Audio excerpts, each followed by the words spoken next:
বৈধ অভিবাসীদের চিহ্নিত করতে এবং গ্রেফতার করতে অপারেশন পেহেচান পরিচালিত হচ্ছে। এই অভিযানের অংশ হিসেবে জাতিসংঘের কাছে যে রিপোর্টটি পেশ হয়েছে সেই রিপোর্টটি অনুযায়ী চলুন দেখা যাক কি আসলে ঘটেছে। 10 জন বাংলাদেশিকে গ্রেফতার করা হয়েছে। ছাত্র জনতার গণঅভ্যুত্থানে গত 5 আগস্ট প্রধানমন্ত্রীর পদ থেকে ইস্তফা দিয়ে ভারতে পালিয়ে যান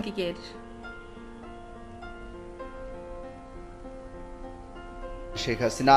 এরপর থেকে তিনি দেশটিতে অবস্থান করছেন। জুলাই গণঅভ্যুত্থানে পরিচালিত হত্যাকাণ্ড এবং গুমের ঘটনায় জড়িত থাকার অভিযোগে ক্ষমতাচ্যুত 2024-এর গল্প নয়, এটা বাস্তবতা। প্রধানমন্ত্রী শেখ হাসিনার পাসপোর্ট বাতিল করা হয়। 2024-এ মানুষ যখন পৃথিবীকে এগিয়ে নিয়ে যাবার যুদ্ধে লিপ্ত। 2024 সালের 5 আগস্ট সকাল থেকেই সেনাবাহিনী জানতো শেখ হাসিনার পতন হয়ে গেছে। জীবন বাঁচাতে যুদ্ধে লিপ্ত, কিন্তু পুলিশ জানতো না। তাই পুলিশ তখনও সরকারকে রক্ষা করতে সর্বাত্মকভাবে মাঠে ছিল। এক পুলিশ কর্মকর্তার বরাত দিয়ে জাতিসংঘের মানবাধিকার বিষয়ক হাই কমিশনারের তথ্য সন্ধানী প্রতিবেদনে এমন তথ্যই উঠে এসেছে। তার লোকজন বাংলাদেশে উপস্থিত ছিলেন।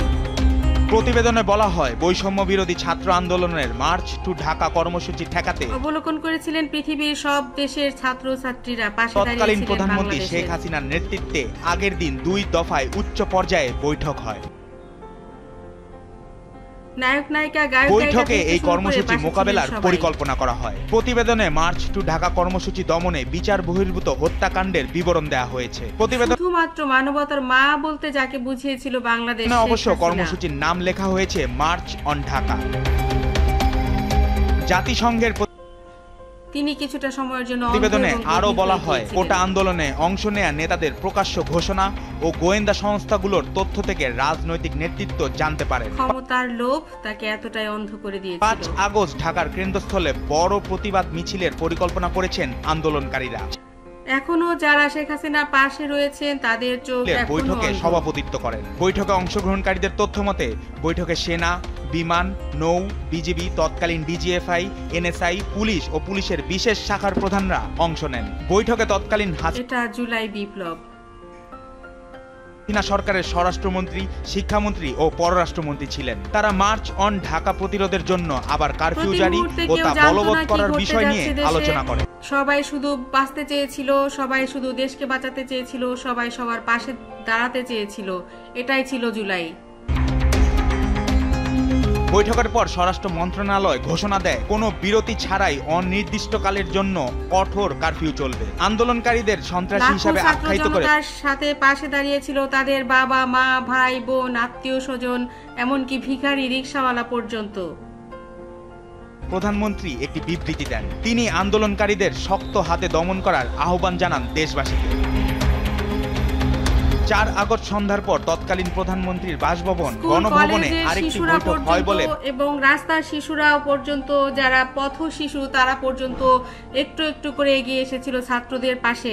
সেনাবাহিনী ও বিজিবি মোতায়েন করা হবে। সেনাবাহিনী ও বিজিবি সাজোয়া যান ও সেনা মোতায়েন করে ঢাকার প্রবেশ পথগুলো অবরুদ্ধ করবে এবং বিক্ষোভকারীদের প্রবেশে বাধা দিবে। সেই কান্না সেই সময়কে ভুলে যাবার মতো নয়।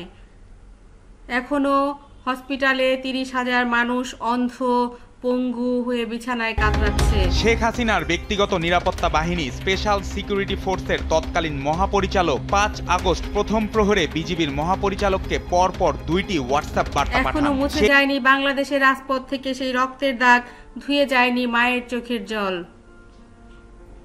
এই বার্তাগুলোই কি ছিল তা জাতিসংঘের প্রতিবেদনে উঠে এসেছে। তথ্য অনুসারে ওই 2টি বার্তায় প্রথমটি ছিল একটি ফরওয়ার্ড করা সম্প্রচারিত বার্তা, যা আন্দোলনের নেতাদের বলে মনে হয় দল মত নির্বিশেষে সবাই সেদিন পথেই ছিল। 5 আগস্ট সকালে সেনাবাহিনী ও বিজিবি সদস্যরা মূলত দাঁড়িয়েছিলেন। পরিকল্পনা অনুযায়ী তারা তাদের উপর অর্পিত ভূমিকা পালন করেননি। প্রতিবেদনে একজন জ্যেষ্ঠ কর্মকর্তার বরাতে বলা হয়, সেনাবাহিনীর সাথে ছিল জনগণের, জানতো না শুধুমাত্র পুলিশ যে শেখ হাসিনা পালিয়ে যাচ্ছে। সেনাবাহিনী যে বাহিনী মোতায়েনের প্রতিশ্রুতি দিয়েছিল সেটা তারা মোতায়েন করেনি। আরেকজন জ্যেষ্ঠ কর্মকর্তা বলেছেন, বিজিবি প্রতি ঘন্টায় বিভিন্ন প্রবেশ পথ দিয়ে প্রায় 10,000 থেকে 15,000 বিক্ষোভকারীকে ঢুকতে দিয়েছে। সেনাবাহিনী তখন বাংলাদেশের মানুষের এক কাতারে চলে এসেছিল, যা তাদের নিয়ন্ত্রণ করার কথা ছিল। তৃতীয় একজন জ্যেষ্ঠ কর্মকর্তা তখনকার পরিস্থিতি স্মরণ করে বলেছেন, সিসিটিভি ফুটেজে 500 থেকে 600 বিক্ষোভকারীকে সেনাবাহিনীর বাধা ছাড়াই উত্তরা থেকে ঢাকার কেন্দ্রস্থলের দিকে আসতে দেখে তিনি চলে বুঝতে এসেছে এবং এটাই হচ্ছে বাংলাদেশের রাজনীতি, এটাই ছিল বাংলাদেশের ভাগ্য। ক্ষমতায় টিকে থাকতে এভাবেই পরিকল্পনা করেছিলেন তৎকালীন হাসিনা সরকার। জাতিসংঘের মানবাধিকার বিষয়ক হাই কমিশনারের দপ্তরে তথ্য সন্ধানী প্রতিবেদনে উঠে এসেছে এসব তথ্য।